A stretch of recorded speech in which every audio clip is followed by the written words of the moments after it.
Well, ladies and gentlemen, I'd like to say hello and welcome to another fascinating edition of the program ASHFORD GARLEY Live on Brace Radio Africa. Today's April the 25th, 2023, as we come to you from Lansdowne, PA. And as always, folks, want to give God the praise. The fact that we can wake up and feed and touch. We want to say thank you. There were times where we couldn't walk and talk, but today the story has changed. We want to say thank you, Lord. We want to bless your holy name that we're not in the hospitals. We're on here doing what we love to do. With that, we want to say thank you. We want to magnify your name. Blessed be your holy name. We are grateful to you, Father God. In the name of Jesus, we give him thanks. Folks, please don't take it personally. In the words of Les Brown, when somebody said no to you, they are not saying no to you. They are saying no to themselves.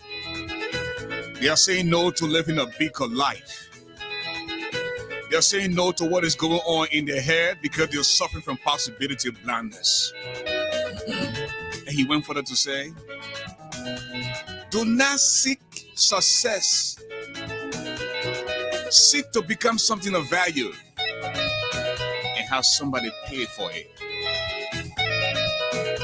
Frank Sinatra once said, your best revenge is massive success. Become massively successful. That's how you get even. Some call him the mastermind, the doctor of law, the golden voice of Liberia, the medicine of the microphone, the broadcast commissioner. But the akuye play second we are pelia. Just sit to payege. Second blow down Jaco no chiraji. Boro by party call your boro say. Grow back quick on your secret. Mesdames et messieurs, je vous dis bonjour, bonsoir, bienvenue. Nous sommes en Sud-Africain de motivation. Abariago, Amani Akoja. He doesn't eat iron, but he's definitely stronger than a lion. Africa's media doobie-doo extraordinaire. The media mogul consultant. As for the giant, the now you know me Garley. Welcome.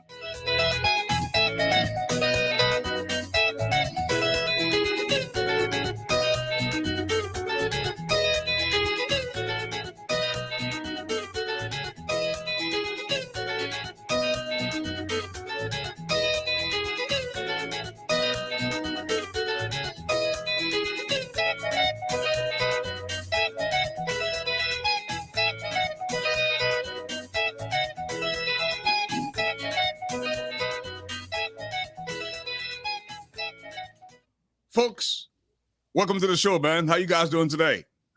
Fine. Where is Letty Brooks Roberts? Where is Idatus at it? Well, I'm pretty sure they're going to join us very shortly. And hey, Joel, what's up, man? How was the night? Welcome to the show. Unmute your mic, please. Yes, thank you. My night went pretty smoothly. I slept pretty good and woke up refreshed and ready to tackle another day. So thank you. Okay. Dr. Fisk? Thank you for asking, Ashford. My night was yet another time of sober reflection, another episode to reflect, to interact with my family, another episode to research, especially on occurrences in Liberia. And I just want to welcome our guests. And of course, I say hello to my fellow panelists. And I just want to thank them for choosing to be with Breach Radio. And we are hoping to give them yet another informative episode that would match our previous episodes of the past. Thank you. Pastor Added, welcome to the show, my brother. Greetings to all of you wonderful panelists, wonderful Liberians. To all of our brothers and sisters, thanks for following us. We appreciate you. Please comment, suggest ideas around solutions as we discuss the future of our country, Liberia. Thank you. Well, folks, if you just joining us, like my brother from Ganta Nema County is watching, Sylvester Doe. It's been a long time, my friend and brother. I would also like to say hi to Gawo Willie, Godwin, we adore my lovely sister Edith Garley Clinton. How you all doing tonight? Please share the video, invite a few friends so that we can together have a great time tonight. Okay. Having said that, let me take a few seconds to go make some money. We'll be right back. Don't go away.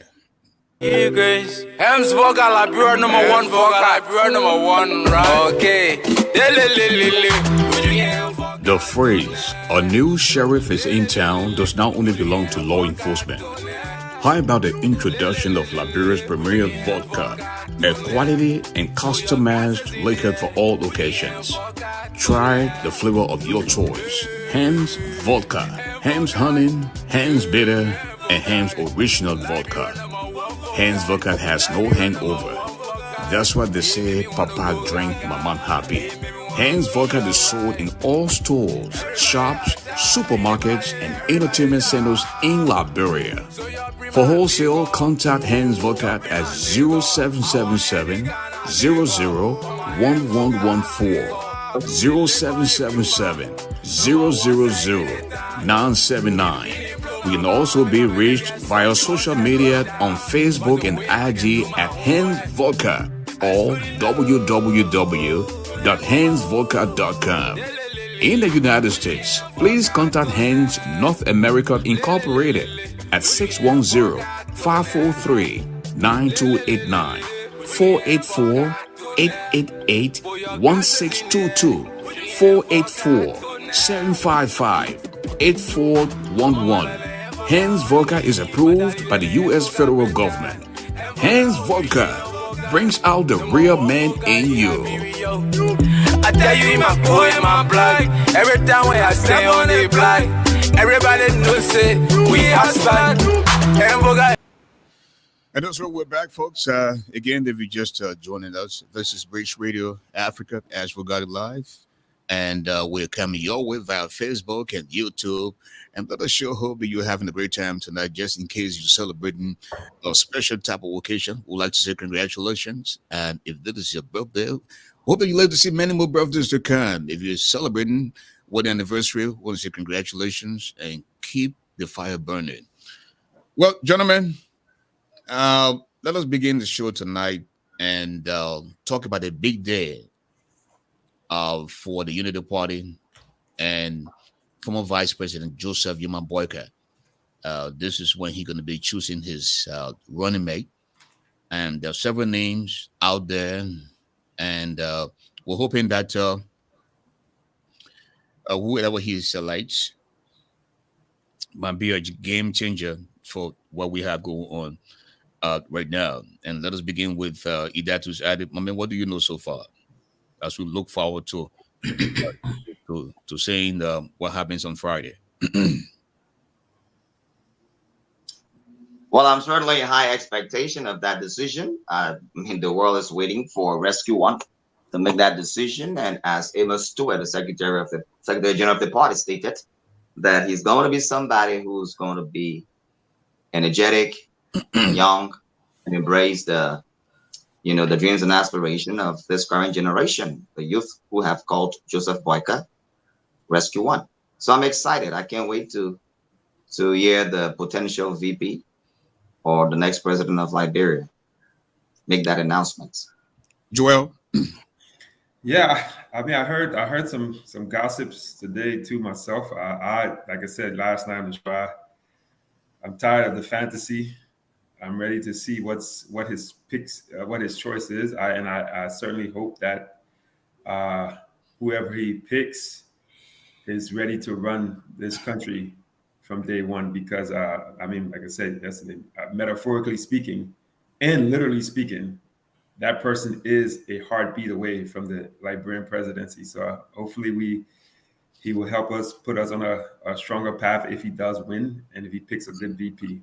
So I look forward to his pick myself. Thank you. James. The thing is, politics is numbers, right? And well, not necessarily politics, but electoral politics is numbers. Let's look at the options that have been floated out there. Heron Costa. Heron Costa ran to be senator, and he didn't win in the most popular constituency. He was supposed to be having the most clout. That's most rather he didn't win.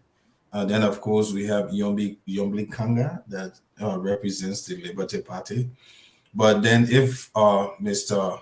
Abwaka goes along with Yombi Kanga, there are a number of risk factors, one of which is the fact that Liberty Party is a splintered party right now. With you have the ability wing one side, and you have the Yombi Kanga wing. So he doesn't enjoy the full consensus support of the Liberty Party.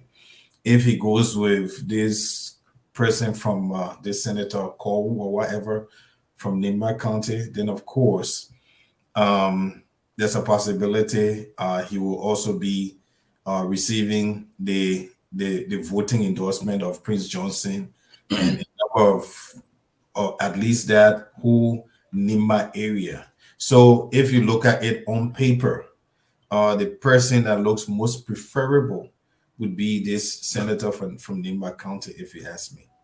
That's on paper. Speaking of the endorsement of Senator Johnson for Ambassador Boycott, where are we headed with this? If I may ask you, Pastor Adit, Senator Johnson, can this guy be trusted? I mean, we've heard him on several occasions speaking on both sides of his mouth, and here we are now at a very crucial stage. Senator Johnson is saying that enough is enough with this ruling establishment, and he's trying to go somewhere else. Do we trust this guy? Can this guy be trusted? Let me bring in Pastor Adit. Well, Ashford, politics do make strange bedfellows. Whether or not he can be trusted, he's told the public that he's going to support Joseph Boyka, and also share that having been insulted by this current president, calling him a murderer, when in fact he supported him in 2017, he wasn't called a murderer. So I think the depth of the rift has certainly widened, and at this time, I kind of look forward to not be disappointed by Senator Johnson, and we're all hoping, that he will stick with his word of promise and commitment to supporting the opposition. Well, Joel, according to Idatus, Senator Johnson was called a murderer by this current president. Senator Johnson is also on record referring to Joseph Boyka as being very ungrateful.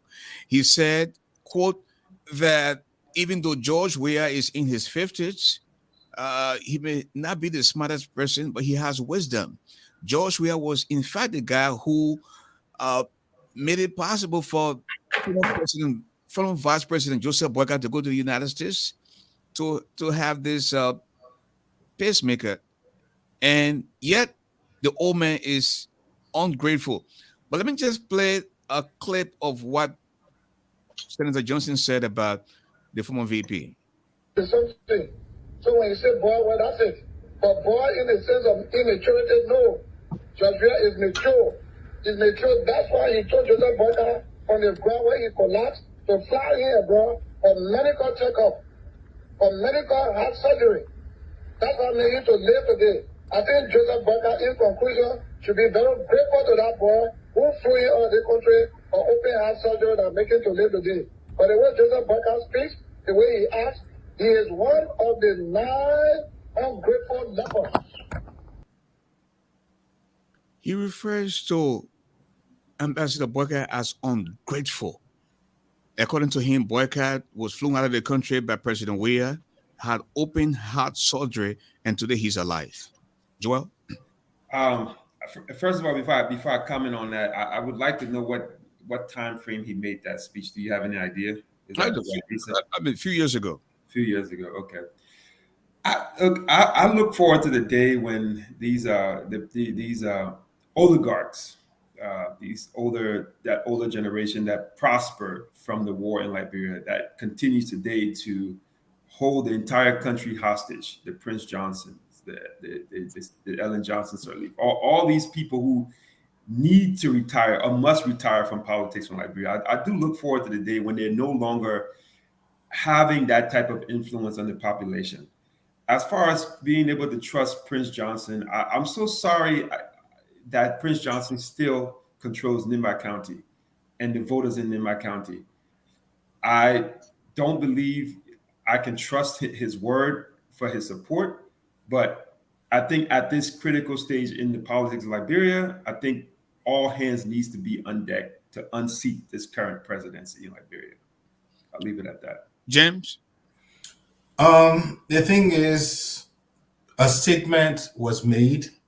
We've been having discussions on this panel for a number of times where we've been discussing the health situation concerning Ambassador Boakai.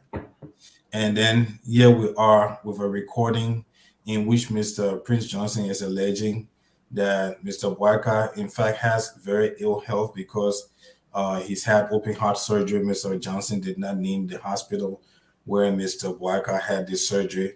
And apparently Mr. Boakai has a pacemaker. Okay. In other words, Mr. Boakai heart can go into asystole at any time. So he needs something that's going to keep his heart beating. Okay. And I think on that recording, he is saying that the fact that Mr. Boakai has a pacemaker is one of the reasons why he may not be cognitively sound. Okay.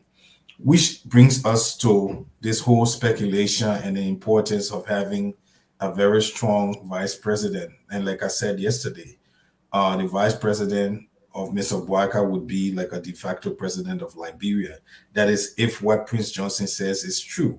But meanwhile, this is the same Prince Johnson who within a few weeks ago, or at least within a month, was very critical of Mr. Weah and was fully endorsing of Mr. Boakai, the same person he made all these statement against. That's why I asked yesterday, what was the trade-off? What was a quid pro quo? There was a point of intersection. Mr. Boakai wants the presidency. Mr. Johnson is concerned about not having to appear before a war crimes court. Can we say that those intersections never met? And I still ask that question because of these reasons. That's sad. I mean, I never heard about Ambassador Boycott going on in the open heart surgery. What I heard though, that he had a pacemaker, but going through the open heart surgery, that's something new to you or to me or to the rest of the world? Well, so let me just correct some facts concerning pacemaker. Pacemaker, number one, is not an open heart surgery. It's a local anesthesia. It's a 2-inch incision beneath your left collarbone, beneath the skin. It is intended to improve your heart rhythm. A study was done in Holland. Between 2003 to 2007, they released their findings in 2013. 27 hospitals participated in that study. 1,517 patients participated in that study. That study did not use the data from 20 years ago, but something that was very recent. And what they discovered in that study is that those who use pacemaker these days in modern times have a life expectancy of 5.8 to 15 years. They follow those individuals for 5.8 years. And life expectancy ranges from 5 to 15 years.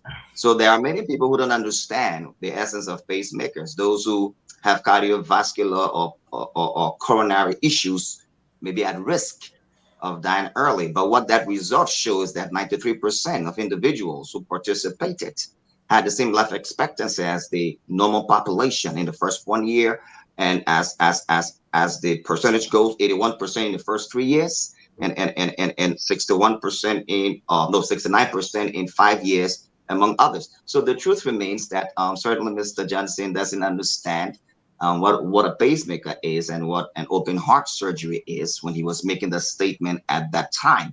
But strangely so, he is an ally. Like many folks who once upon a time criticized his Honorable Boyka have come to realize that wise men do change. And being that he is the formidable candidate for the next presidency of Liberia, so I can understand why those statements was made then, but now different, because they've come to see that he's a man of integrity and a passion for his people. Rescue one.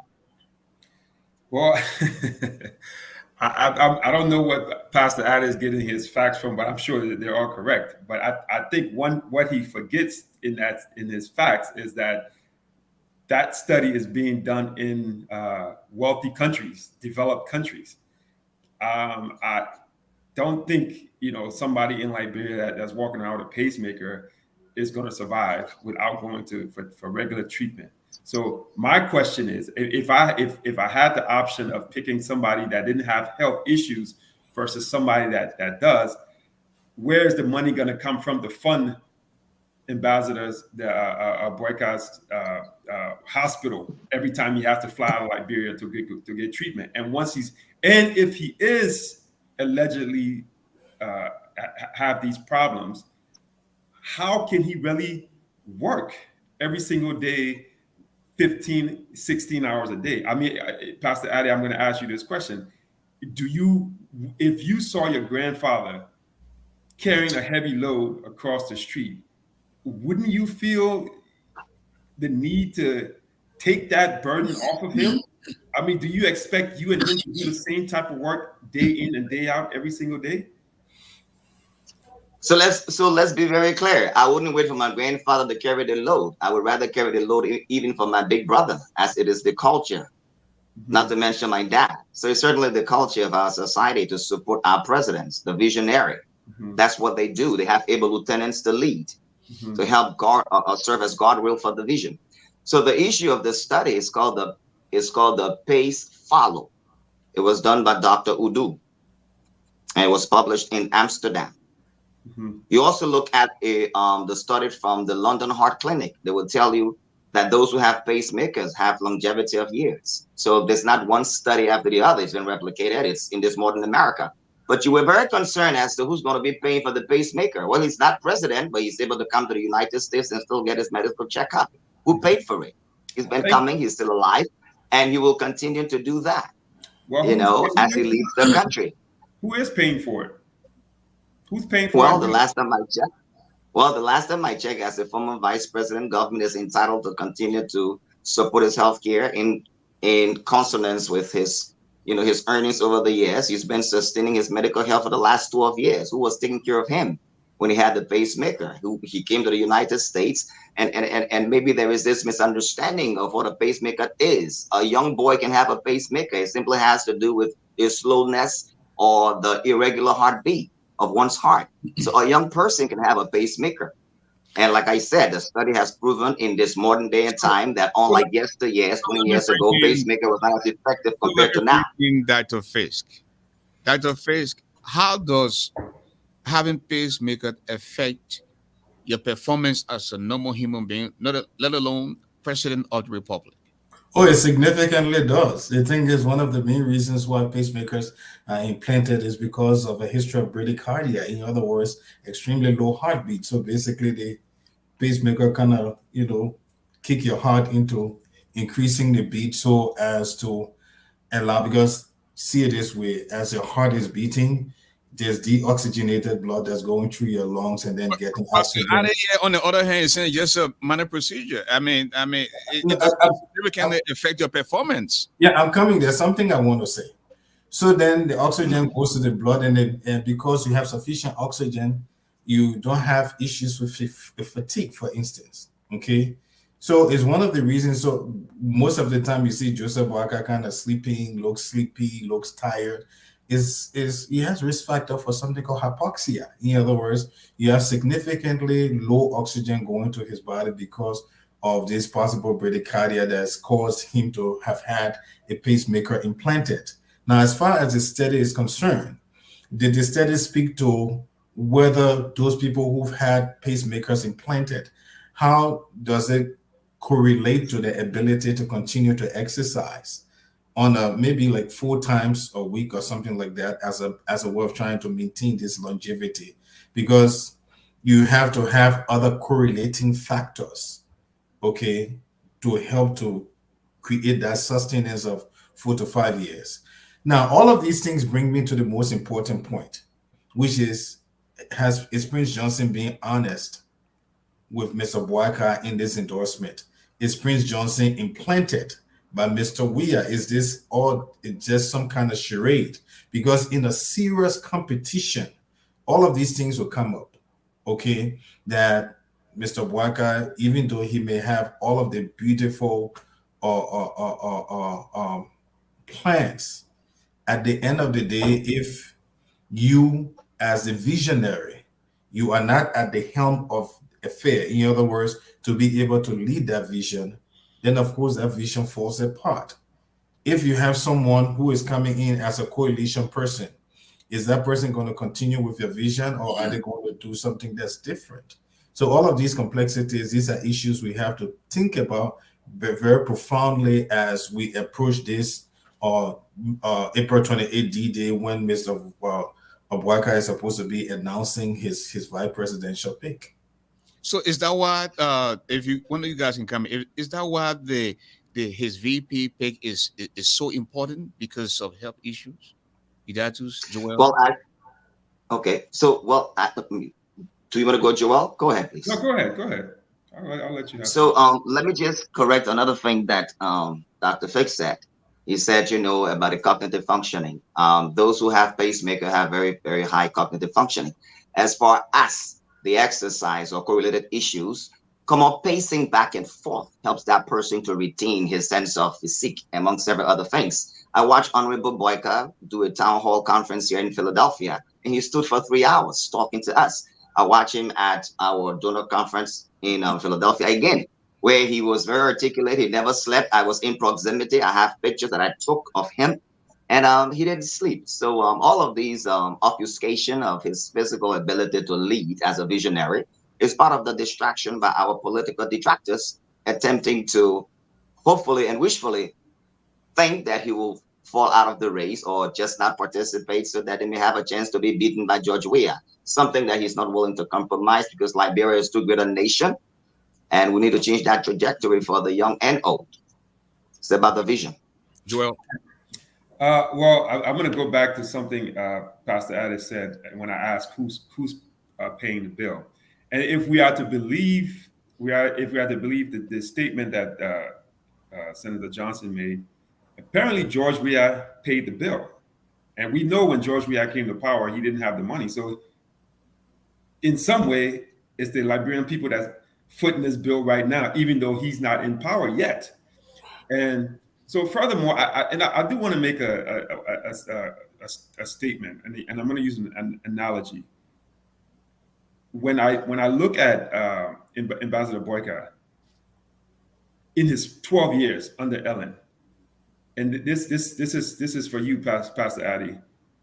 If you and I were to go into a bank together, okay, if I picked you up, brought you into the car with me, and say, "Hey, I'm going to take some money out of my bank account," you walk into the bank with me, and I rob that bank. You get back into my vehicle and go home with me. Do you think you'll be considered an accomplice to the bank robbery? Well, first of all, the question has a very false premise. Mm-hmm. The fact that he was vice president of Liberia constitutes his legitimacy to healthcare to be taken care of by the Liberian government per the Constitution.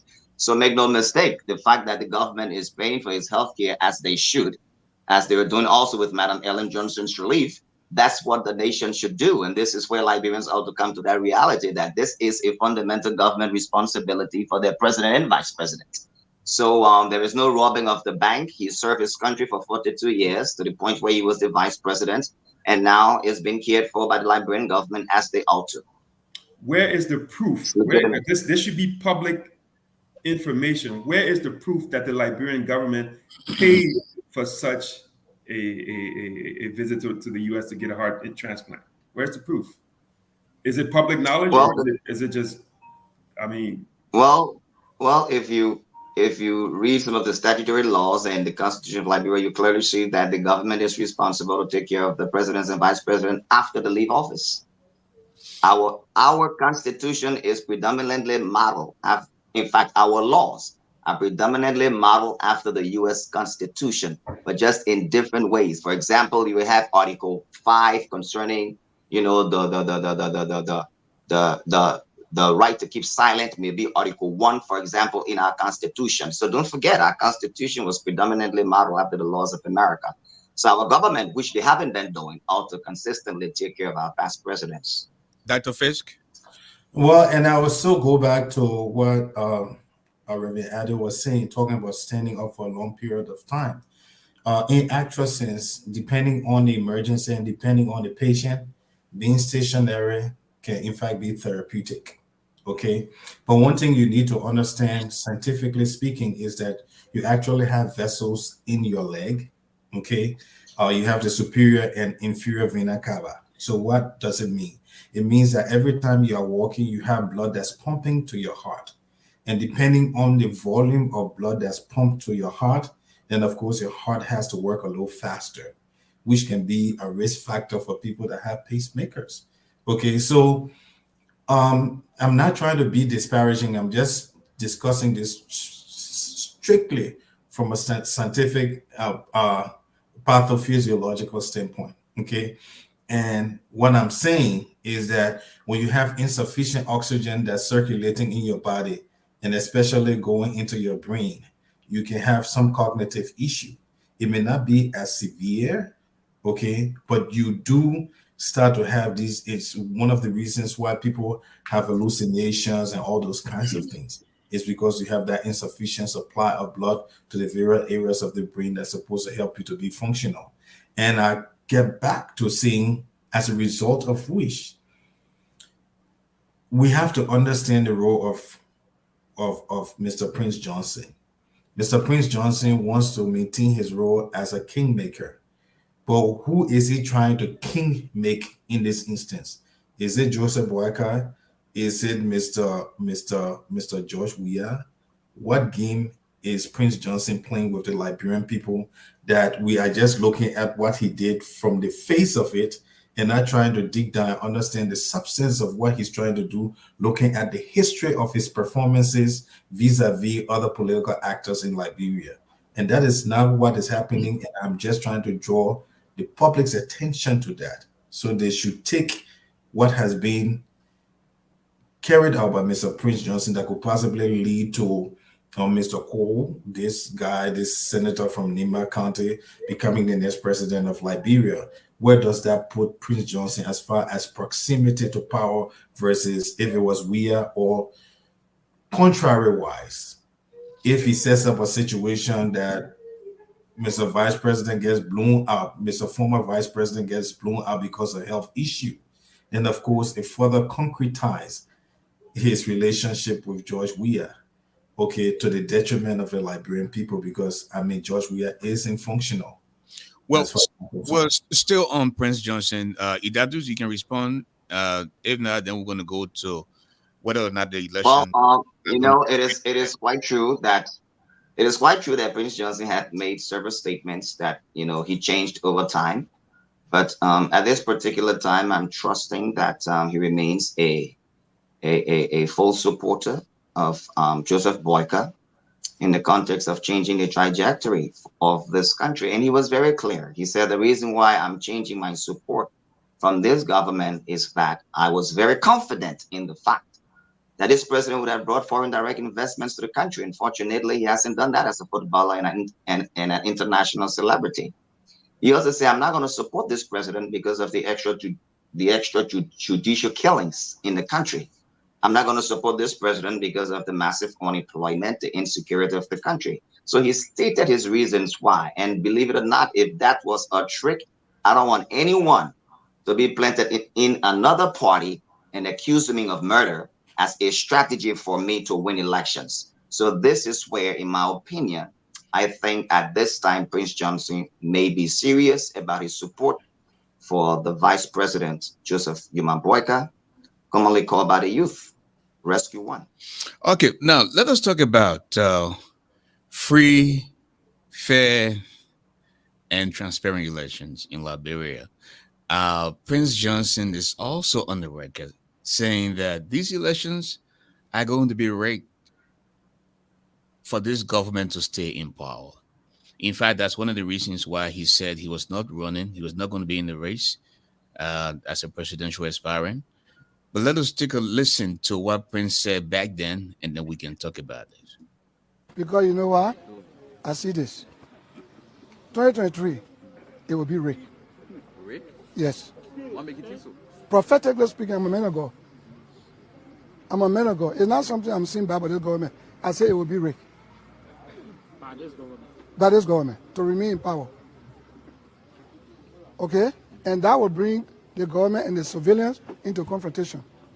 So if I run for president, it is rigged, I will lose both the Senate and the presidency. So did you see the end of that vision? What will happen if it is rigged? I see some confusion between civilians and people. I see more demonstration. I see more chaos. I'm a man of God. The citizens are crying every day. Liberia is hard. Why are you all the lawmakers? If it don't happen, what I tell you, don't believe me. If it doesn't happen, what I tell you, don't believe me. In the words of Prince Johnson. Gentlemen? Yeah, I absolutely agree with Prince Johnson. I mean, when I visited Liberia in 2017, I was there when they were going through the whole process of removing Justice Johnny from power. And to me, I believe then that was the prelude to keeping George Weah in power, and not just in power for 6 or 12 years, but even beyond that.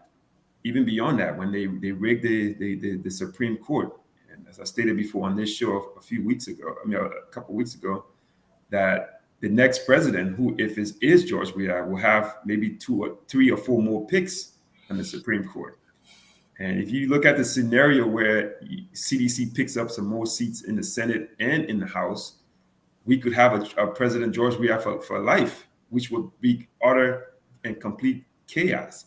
I don't think the Liberian people will stand for it. I don't think the international community will stand for it. But can Liberia really afford to have that sort of chaos again? Hope not. Dr. Fisk? I mean, the thing is, there was a Farmington River Agreement that was signed, right? But the premise for the signing of that declaration or whatever had not been laid. So that was a sham, right? And it's supposed to be the basis for what? Or people behaving properly when the stakes are that high, when you have millions of dollars at stake? I don't think so. And the only thing I see is where you have a situation of the money elite, the money cartel in Liberia, because they have deprived the people for so long and the level of poverty is so high. You now have yet another possibility of using the quote unquote innocent public to do the dirty deed, to carry on the so-called confusion and chaos that Mr. Prince Johnson talked about. That's not prophecy. You don't need prophecy to know that a country in which over 90% of the people are unemployed, but yet and still people are making millions and millions of dollars is going to blow up one day. What kind of prophecy you need for that? You don't need prophecy for that. It's just basic human understanding. The first law of nature is self-preservation. You cannot continue to constrain the people and then think that all will be okay, especially when those people have constituents who kind of rely on them for the little handouts. No, there could possibly be conflict because the rules along the lines are not being played fair. We talked about that the last time, and I mentioned that the opposition is talking, but sometimes you need to go one step beyond talking. No one is saying that people should start throwing stones and walking around with caskets, but there are a number of things you can do. There are a number of institutions you can reach out to slow the process down or possibly halt the process. If it's not done right, then it needs to be done right or nothing. Pastor Ade? Well, the Bible says in 1 Thessalonians 5:20, do not despise prophecies. Prove all things. Abstain from that which is evil. Hold fast to that which is good. So much of what we've observed in terms of a potential rigged elections is the fact that we've caught two people within the voting registration process who were agents of CDC registering their own kind or their supporters. Do we also see that NEC is compromised by virtue of the fact that the president has had relationships with individuals within NEC? Are there precedents for NEC, manipulating numbers? All of that is a reality, and the fact that we see that government is doing everything to ensure that that NEC is underfunded for a more transparent. So, are you concerned that these elections might be rigged? Well, it will be to our own detriment for these elections to be rigged. There are a lot of people who are very much on the edge, and we're looking forward to a free and fair elections. I'll choose to give this government the benefit of the doubt. I trust that they will prove me wrong. For the sake of peace, I believe these elections ought to not be rigged. Well, gentlemen, Yeke Kolubai is also concerned about this election, the outcome of these elections, and on October the 10th, and he said any attempt by this administration to rig these elections, they will take to the streets, and when they do take to the streets, when the authority come after them, they will fight back. In fact, they will take their own guns and use it on them. But let us watch this lawmaker Yeke Kolubai trying to portray himself as the common man, and then we can go from there. Role here, setting the truth. Right there, right here.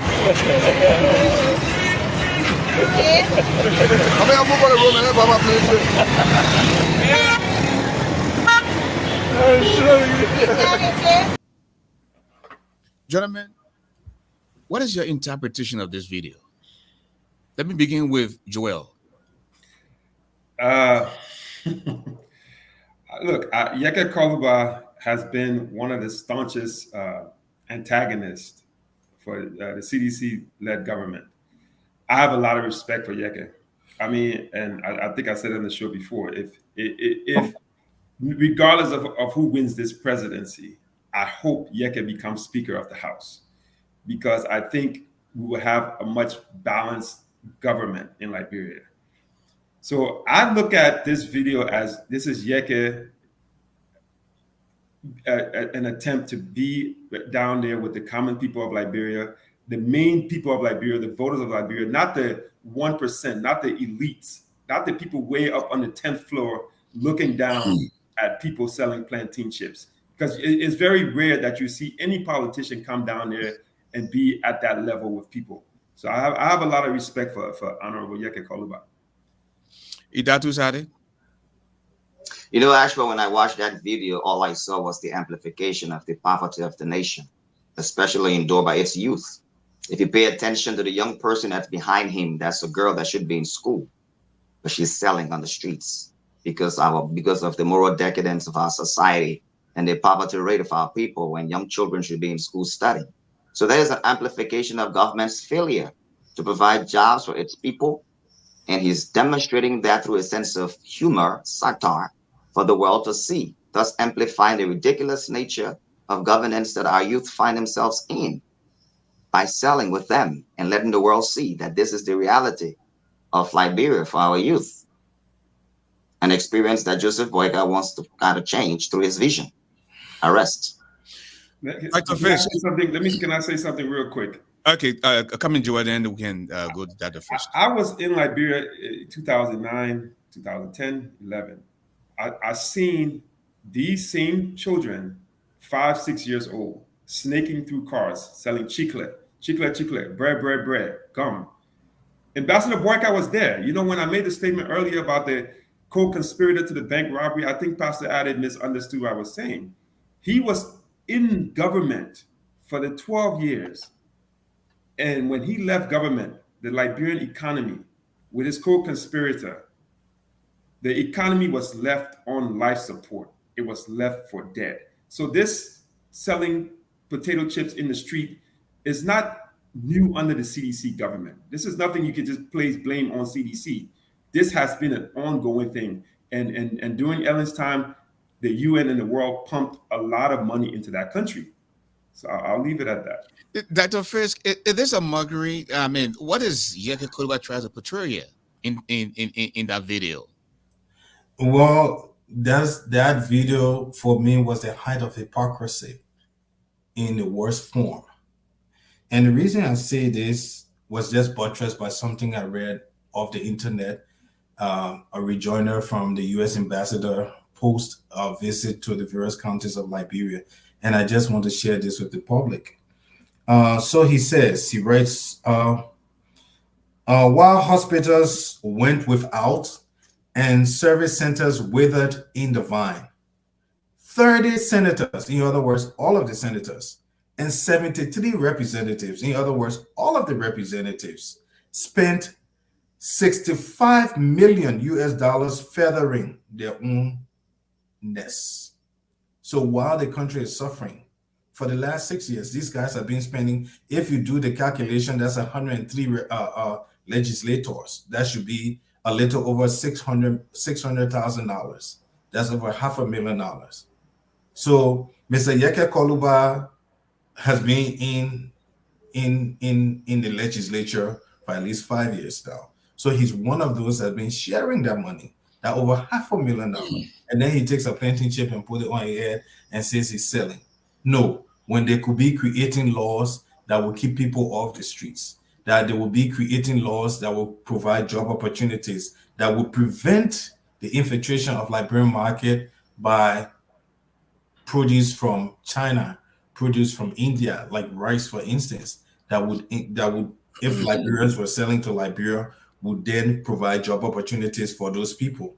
Okay, and then the U.S. ambassador further said, U.S. taxpayers, that is you and me, okay, spend around $60 million a year on healthcare in Liberia, and another $23 million on education. Okay, and however, the national legislature, that same national legislature that Yeke Koluba is a part of, appropriated only $7.1 million for health and $2.7 million for education.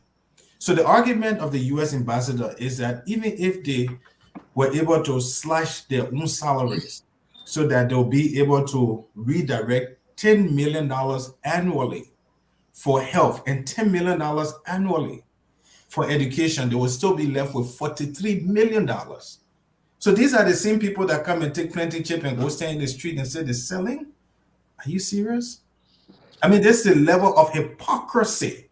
That is why, I mean, it's the same thing with Prince Johnson. They're all trying to play the Liberian people, keep the system completely poor so that the people have no choice and no say in the kind of vices that continue to go unchecked in their very presence. That's why I refer to Liberia as a pseudo-democracy, because what? In a true democracy, you have high accountability, and these kinds of individuals will be put in jail. Okay, I believe just the other day someone was making a comparative analysis between the salary of Liberian lawmakers and lawmakers from Germany and stuff like that. It is just ridiculous.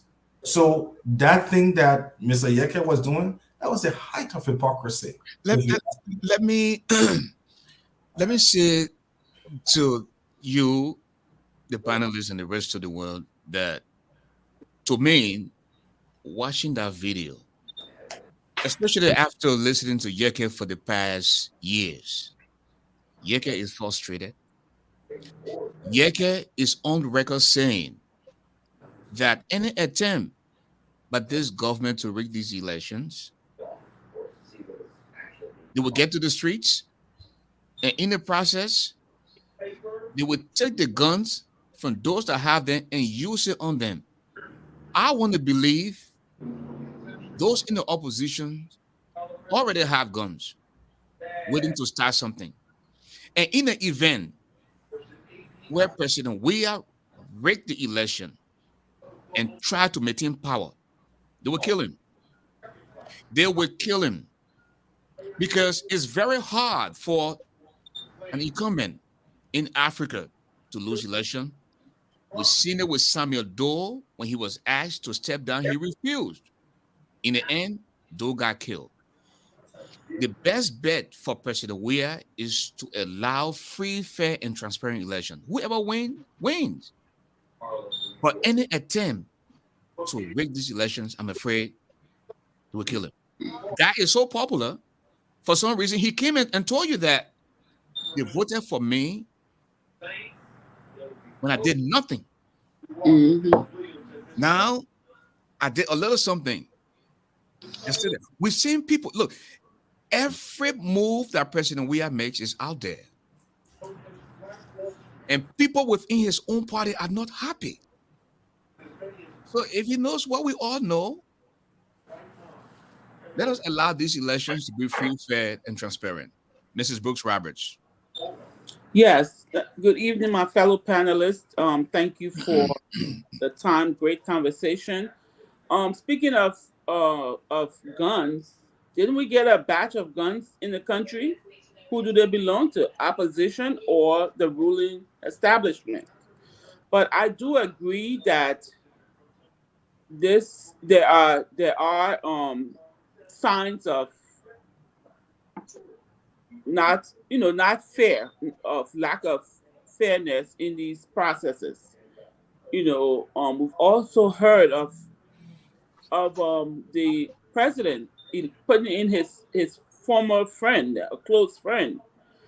All of these things are just signs of unfairness, because your friend has your back, unlike a neutral person. Even though you may put them in the position, but they're more neutral than having someone who you have playtime and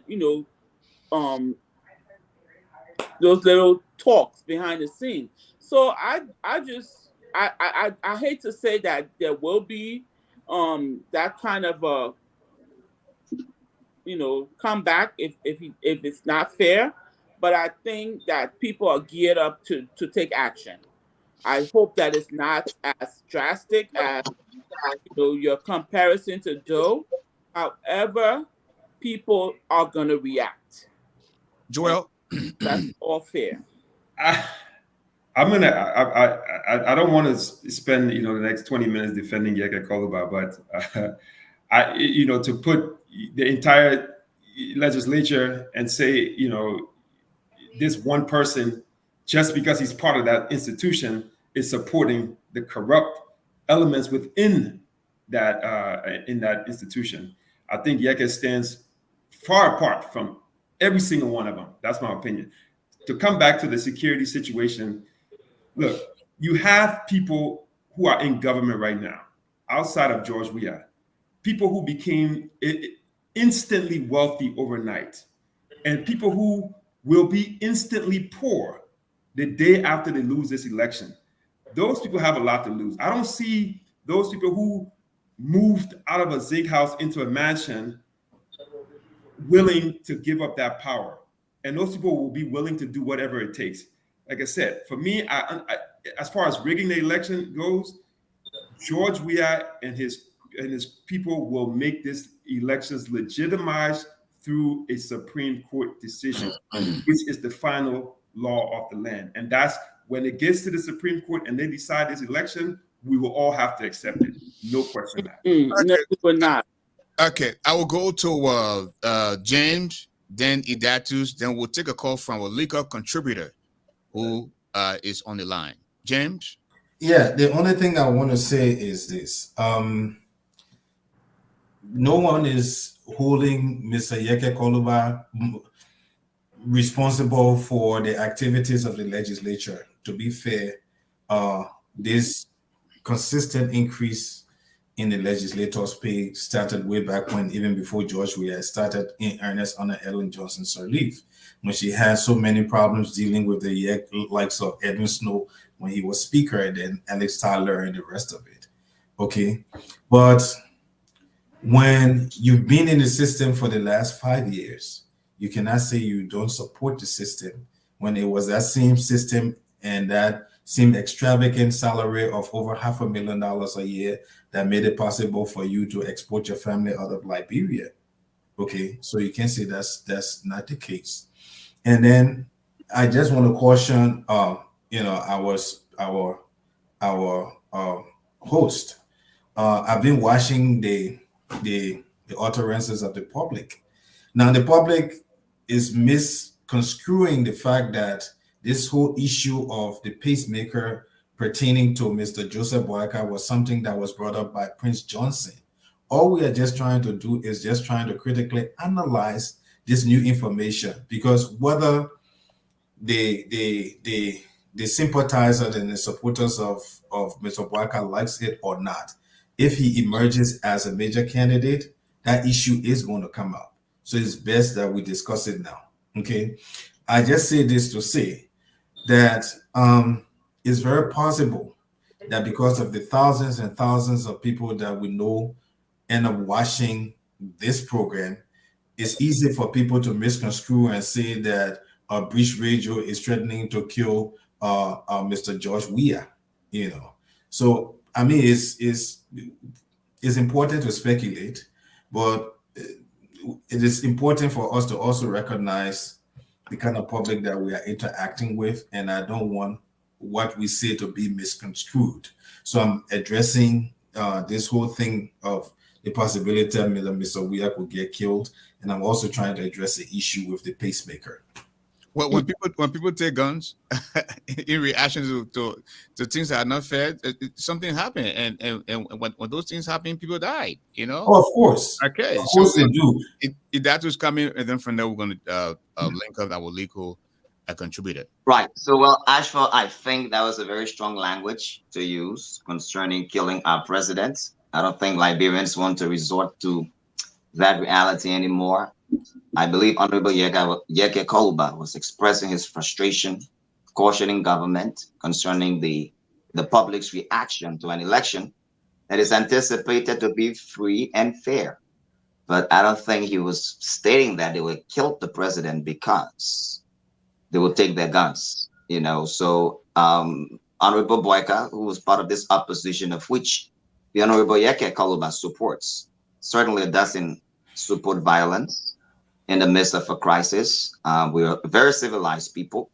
And when these issues arise, we should be able to come down at the table and discuss it. Liberians do not want to go back to the dark days where brothers and sisters are killing each other, because we've come so far in spite of all of our inadequacies as a nation. So it is my prayer and hope that violence will not be the order of the day. I'm still praying for the president that, when these elections are held, in the midst of everything, all of the back and forth in our political differences, we'll still come together as one people, one nation, indivisible with liberty and justice for all. Thank you. Okay, now let us go to Councilor Jerome Verdier. He's on the line. He's our legal contributor. Councilor Verdier, hello and welcome to the show. Good evening, Giant. How you doing? I'm better than good. To God be the glory. Okay. I'm glad you have invited me. I have one or two points to make, and our brilliant panelists have been on these issues. And I'd like to say hi to Ms. Ramos. Good evening. Pastor Adi, Joy, and how are you? Good evening to you all. Good evening, sir. Good evening. I'd like to start on the question of rigged elections. There is a history. You know that, and all of us are reminded, some of you mentioned it, George Weah didn't come to power through a free and fair process. The elections were rigged. We have evidence. There are individuals who were involved with the rigging of the elections. They have prepared testimonies, and they have slipped out of the country. They are in Liberia.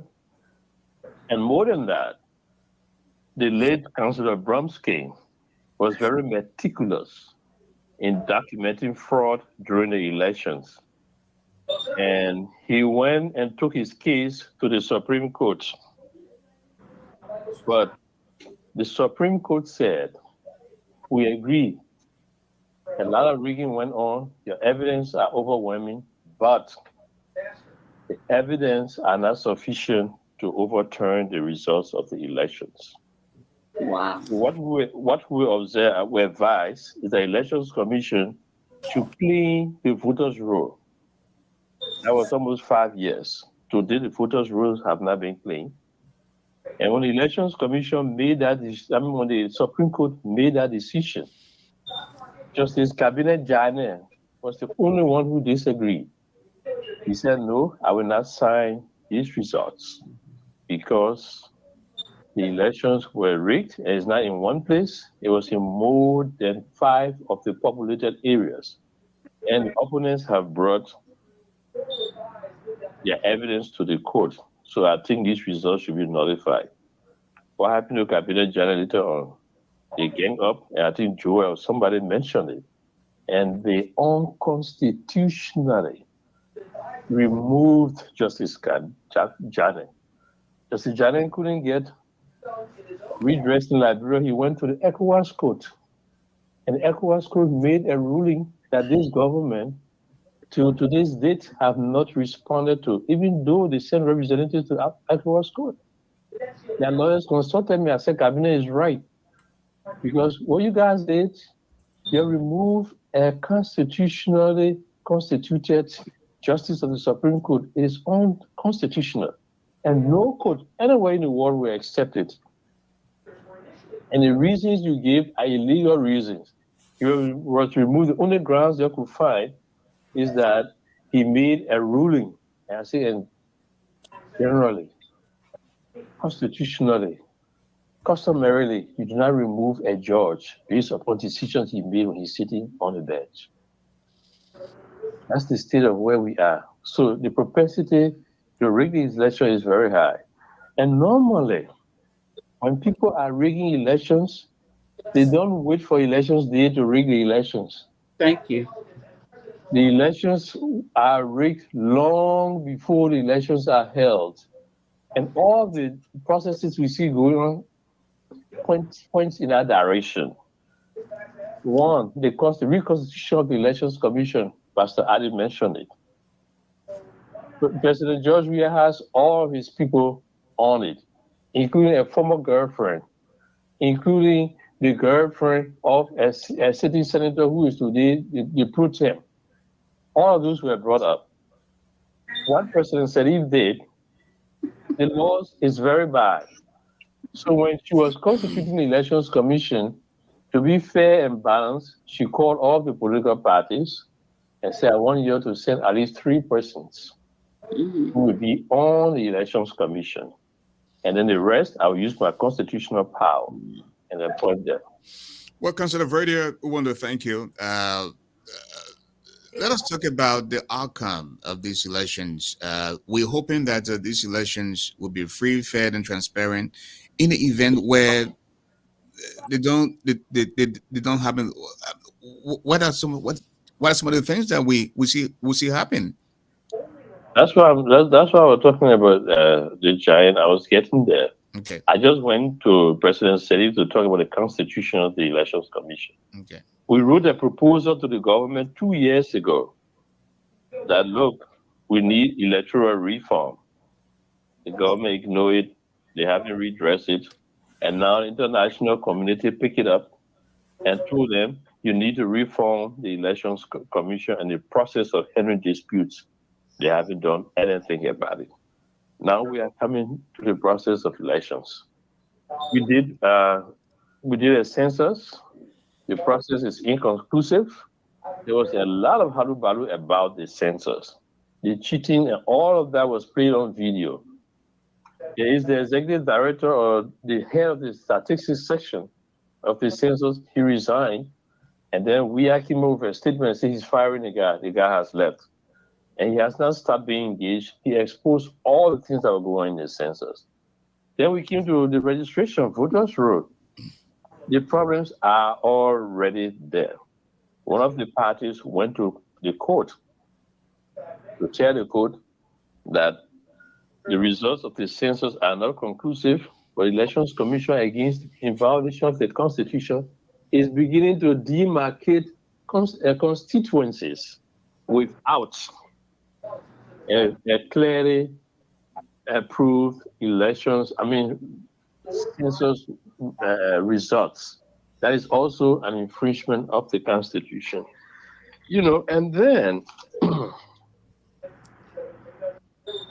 there is a national registry process that was going on. I don't know if any of us heard about it. The head of the registry process was one Tia Nangwe.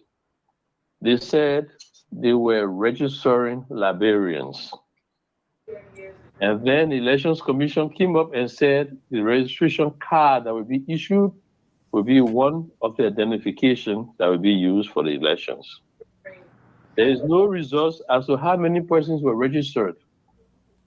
There is no reporting. What happened to the head of the registry? He resigned suddenly. I think he's back here in the US.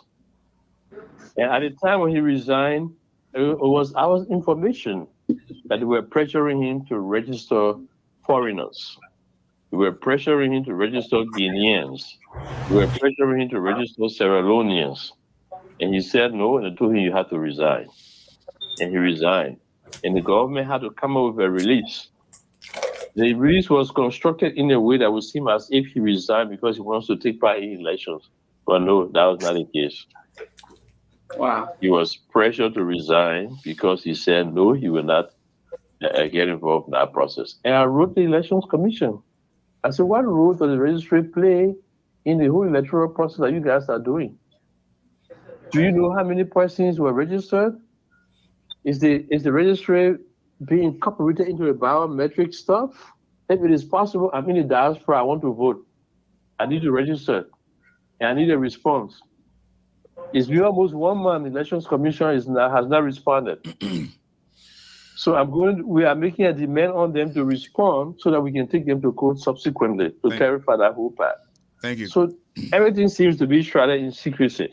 But generally, you made a point that you hope that Mr. Weir will do the right thing to make sure that the results reflect the true verdict of the Liberian people so that we do not have conflict. The last thing I'd like to add, arms, the presence of arms in the country.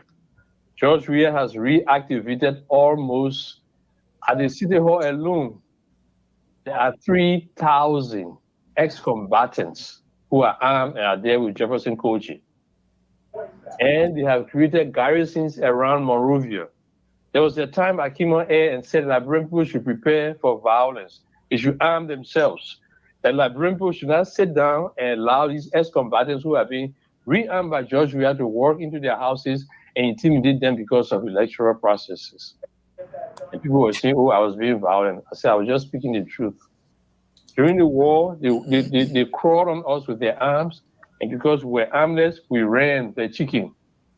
This time that people have experienced the war, everybody should have their arms or their cutlasses in their house. If anybody comes to threaten you, you be prepared to resist. And that would be a means to discourage the violence. Instead of appeasement, if you have people armed, they will be discouraged. So that's the kind of situation we're in. And from my opinion, I don't think there will be elections. Thank you. Okay, that's the voice of Councilor Verdia, folks. From his opinion, he doesn't think there will be election. Let me begin with Dr. Fisk. Please come with 2 minutes, and then we'll go around the room. The 2 minutes start now. I mean, I've said, isn't that what I've been saying? The only thing is that the propensity for violence and the rest of it. But if the process is not fair, the outcome will not be fair. is that when people will decide that, oh, we can't take this, no, you have to abbreviate or halt the process now and make sure that it is corrected. You may not necessarily have to jump in the street, reach out to those same institutions you will end up reaching out to in case this whole process turns out to be a sham. So let's try to fix it now before it gets worse. That whole Farmington River thing should not have been signed without putting in the proper mechanisms to make sure that the process is free and fair. That was a disservice to the Liberian people. Thank you. Thank you. You got 2 minutes, please. Well, in Matthew 26:52, Jesus said to Matthew to put his sword back. For he who lays by the sword dies by the sword. It is my prayer and hope that these elections will be held in a free and fair environment, and that any attempt to rig these elections will not be as good for the nation state, especially coming from war. So it is my prayer. I'm looking for the president or this administration to disappoint me and have a free and fair elections in spite of all of the discrepancies we've seen. I hope the voice of the people will speak for the greater good of the country, and that this administration will honor this reality and not force power, because we have precedents in our history. What happens when elections are rigged, especially since 1985? Thank you. People are angry in the country. They got the influx of guns in the country, and when guns appear, when people use guns, people die. And you just alluded to what I said earlier, because I was bold in what I said, that any attempt by this president to rig these elections, he would die. They would kill him. So I mean, that's the same thing you just said. So Joel, come in. First of all, I agree absolutely with what the counselor stated. Everything he said, I agree with him. And this is why it is absolutely critical for the opposition to unite unconditionally and unequivocally before this election happens. And for us sitting here in America that love Liberia, Pastor Adi, I know you want we just all need to just pray about it and it just goes away. But we know that's not going to happen. For us in America, we need to show up in that country, in Liberia, in December, in mass, in numbers. And when we're there, the world is going to be watching. CNN and all these other people will be watching. We need to show up in large numbers, because this is crucial. This is a very crucial point in Liberia history and in the politics of this country. If we allow this election to be stolen, Pastor Adi. So you mean in October, not December, correct? I don't believe we will have a one-round election. I'm saying December because there will be round 2. Okay. I'm mentioning December because there will be round 2. So okay. I mean, you want to be there in October. October will be a very underwhelming election. But show up in December. And Pastor Adi, I would love to see you there. Come enjoy the heat. The mosquito need to bite you over there. You need to be there. Thank you. Dr. Fisk, 2 minutes, please.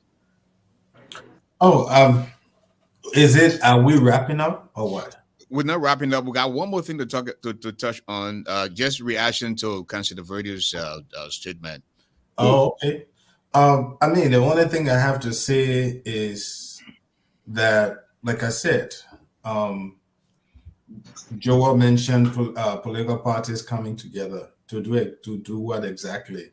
How are they going to come together? Are they coming together structurally, or are they coming together around a single messaging? So, we need to understand what exactly we want from these political parties. And we also have to understand that political parties are flat-footed. A number of issues. Look at the situation with the U.S. ambassador and what I talked about with the millions of dollars being expended by the national legislature, not even talking about the president and the special budget he got for his wife in the midst of rampant poverty, joblessness, dirty city, and all that kind of stuff. Okay. So long story short, the opposition needs to be a little more vibrant if it's thinking about trying to change the political trajectory of Liberia. And they cannot be waiting until last minute to time, just like the councillor said. They need to start taking serious action about now.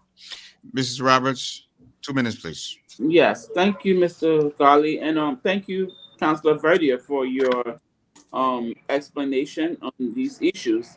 Me, I agree that leading up to elections is where the discrepancies are, and we have seen so many things that this president has done, and no one has done anything.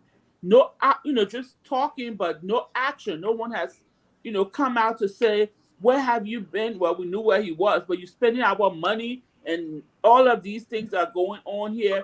So if someone shows you who they are, believe them. So if he can do all these things and gets away with it, why would he not plan to rig the elections? So because he knows Liberians are just going to talk, will be on social media, will be talking at home, and it will go away. So this is the time for people to start talking and acting, and or giving him ultimatum what will happen. I want to stand by the aspirant Clarence Moniba, Dr. Moniba, who is asking this president not to even run because he has failed the Liberian people. He doesn't even need to be in a race. What have you done? You have a record. You have done nothing. The one thing I will applaud him for, I will say, I think one of the strengths he's had is employing, a lot of people that have never worked in their lives. So as Joel said, these people have not tasted what it is to have work and have little things to earn. So they don't want him to go, but we want to promise them that it can be better.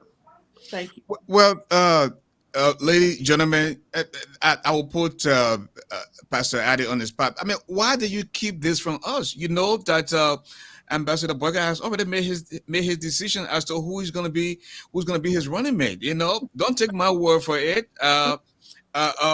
Prince Johnson came out today and he spoke and said, you know what, the VP is coming from Nima, and let's take a listen. President, Spoiler I won't alert. say they cheated, even though I got 2 votes in my church. But I would say, whatever you want to do in life, and it's not in God's plan, you cannot succeed. So I didn't succeed in 2 elections I was involved in. So now, as I'm growing older and older, the older you grow, the closer you are to your heavenly home. But I want to see NIMA producing the vice president as a gateway to the highest office. Because this old man is our father, Rescue 1, and he's going to be Nimi, Rescue 2, from Nimba County. That is a blessed thing for us. We all know that this current regime has failed. Spoiler alert. Rescue 1 will be Nimi. Rescue 2 from Nima County. Breaking news, folks. Itatu's come in. Why you didn't tell us about this, my man? Well, it is certainly breaking news for me. I speak for Ambassador Boyka. I'm not in the higher echelon of his political, council of decision makers. But I certainly support him as a man of integrity, a man who is passionate about this country. So that's breaking news for me. And whatever it is, I remain hopeful and patiently waiting for the ambassador to tell us who that VP pick is. The last time I checked, there were others who were campaigning for their person to be picked. At one point, it was Emily Kanga. At another time, it was Henry Costa. And this time, it's Jeremiah Kuhn. And, there are people who are campaigning for the VP to be chosen by the Honorable Boyka. There were speculations that Mr. Cummings will as well be chosen. So I'm waiting patiently for the 28th as promised. You better wait, and you better tell Boyka you don't bring us in crazy. He not talk. That's the first. Well, you see, the thing is, it's a very Prince Johnson is playing chess with the Liberian people. So let's just take for 1 minute. Let's take Prince Johnson at his word, right? So Rescue 1 is Joseph Boyka, who is 78 years old, wears a pacemaker, and he's going to select Mr. Poon, as he's called, And Senator. you also said that's the pathway to the presidency. I'm coming. Yeah, Hey. that's what I'm saying. Let's just for 1 minute. So then he makes this guy from Nima number 2, right? And the only reason why this guy from Nima is being seriously considered is because Joseph Boakai was able to get the endorsement of Prince Johnson. So this guy already knows that he owes Prince Johnson a major favor. What does the Liberia election says when a vice president becomes president upon the death of the sitting president in terms of how a subsequent vice president gets to be chosen? Is it through an electoral process, or does the sitting president, who is now the sitting president who was previously the vice president, go ahead and appoint his vice president because it is at the will and pleasure of the president? So if you really look at it very carefully, Prince Johnson is trying to use the back door to get to where he could not get using the front door. In other words, within the circle of the presidency, possibly as a vice president with this person who's supposed to be rescued too. And a lot of people may not be seeing this thing, but Prince Johnson is playing a long game. And thank you. And Prince Johnson is known for killing presidents. Yeah, the man is a tactician. I'm told he has killed 2 presidents. Samuel Doe and the another person from where Burkina Faso. No. It wasn't him. You talking about Burkina Faso. Burkina Faso. Yes. That was a speculation. It was speculation. Okay, yeah. So it is alleged that he killed a second president, and and with Jeremiah Coon coming there as rescue number 2, Prince Johnson is a guy that you can't trust, and he's on record to say he knows how to fool people. We're coming, Joel.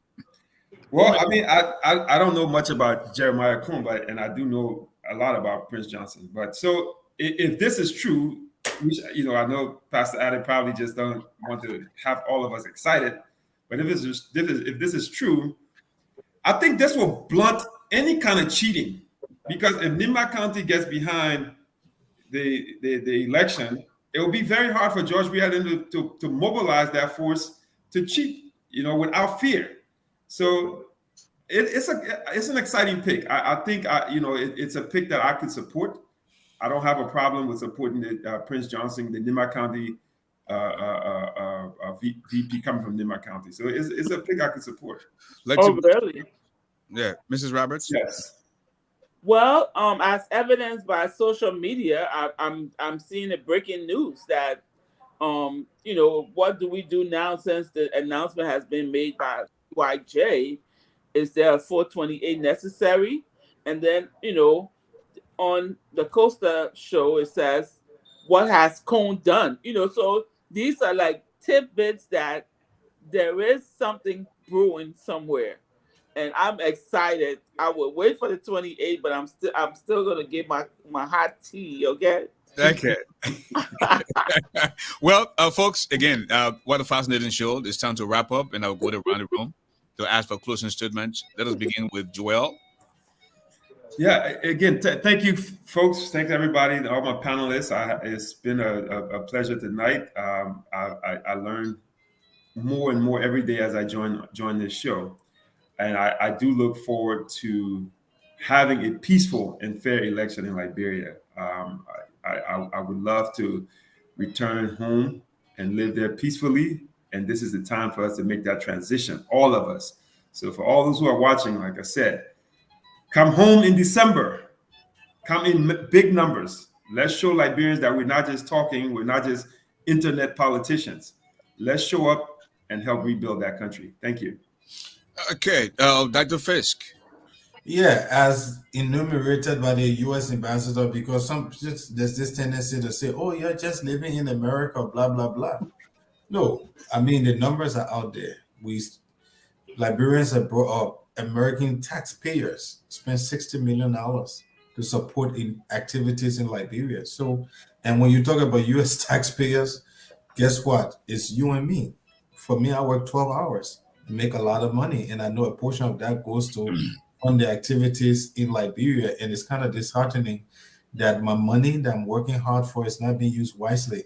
So if we want to be actively participating in what is happening in Liberia and continue to comment on these things, I think the public need to have a sense of gratitude and not think that we are there to disparage people. No, we just discuss the facts as they are.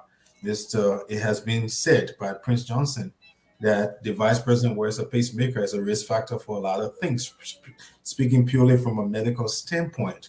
And it's just unfortunate that people will be throwing threats and making death threats on the internet because you're trying to speak to the fact. No, the facts are the facts.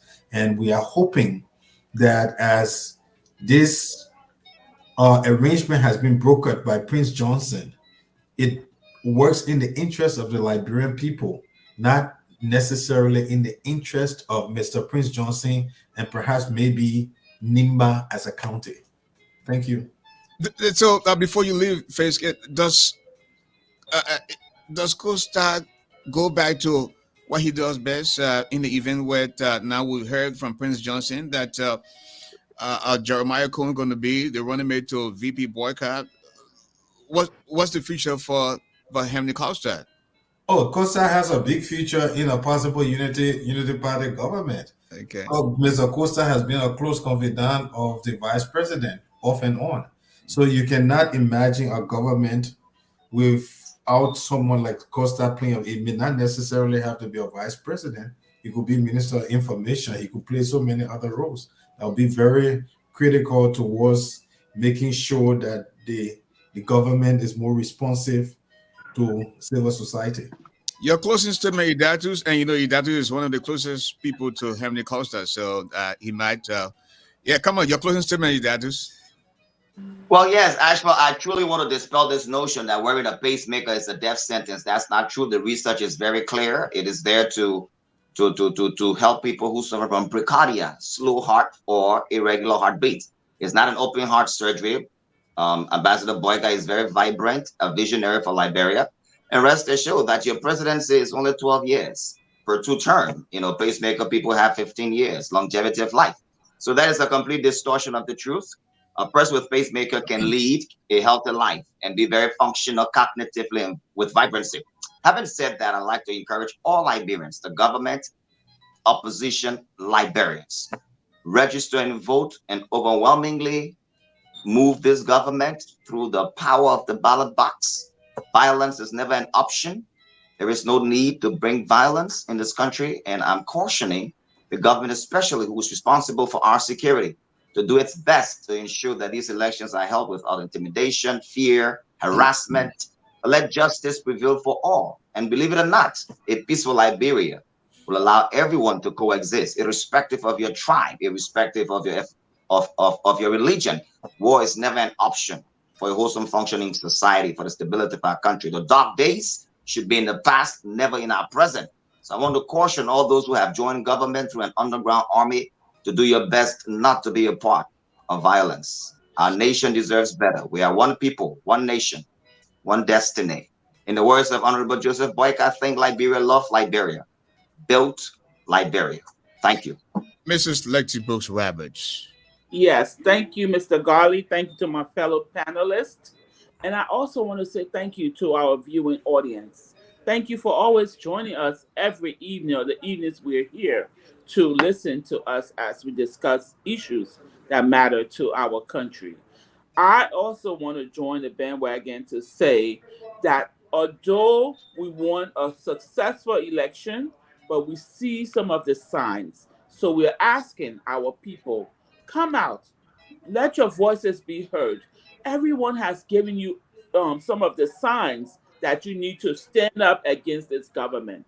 This government has not done our country well. So please go out and vote.